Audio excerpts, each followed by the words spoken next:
ಸಾಮಾನ್ಯವಾಗಿ ಎಲ್ಲ ಹಬ್ಬಗಳಲ್ಲಿಯೂ ದೇವರಿಗೆ ಹಗಲು ಪೂಜೆ ನಡೆಯುತ್ತದೆ. ಆದರೆ ಶಿವರಾತ್ರಿ ಮಾತ್ರ ರಾತ್ರಿಯ ಹೊತ್ತು ಪೂಜೆ ಭಜನೆ ನಡೆಸುವ ವಿಶೇಷ ಆಚರಣೆ. ರಾತ್ರಿ ಎಂದರೆ ಕತ್ತಲು, ಕತ್ತಲು ಎಂದರೆ ಅಜ್ಞಾನ, ಅಜ್ಞಾನವನ್ನು ಕಳೆದು ಸುಜ್ಞಾನ ಬೆಳಗಿಸು ಎಂದು ಆ ಶಿವನನ್ನು ಬೇಡುವ ಶುಭ ದಿನವೇ ಶಿವರಾತ್ರಿ. ಅಜ್ಞಾನ ತುಂಬಿರುವಲ್ಲಿ ಶಿವ ಸಂಚರಿಸಿ ಜ್ಞಾನದೀವಿಗೆಯನ್ನು ಬೆಳಗುತ್ತಾನೆ ಎಂಬ ನಂಬಿಕೆ ಇದೆ.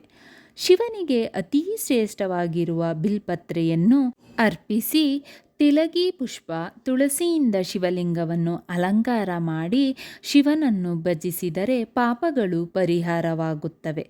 ಮೋಡಗಳೇ ಇಲ್ಲದ ಶುಭ್ರ ಆಕಾಶದಲ್ಲಿ ಬಂದಿರುವ ಚಂದ್ರನ ಬೆಳಕಿನಲ್ಲಿ ಶಿವನಿಗೆ ಅಭಿಷೇಕ ಮಾಡಿ ಆರಾಧಿಸಿದರೆ ಅತ್ಯಂತ ಶ್ರೇಷ್ಠ ಎಂಬ ನಂಬಿಕೆಗಳಿವೆ. ಶಿವರಾತ್ರಿಯ ದಿನ ಪೂರ್ತಿ ವಿಡಿಯೋಗಾಗಿ ಕೆಳಗಡೆ ಇರುವ ಲಿಂಕನ್ನು ಕ್ಲಿಕ್ ಮಾಡಿ.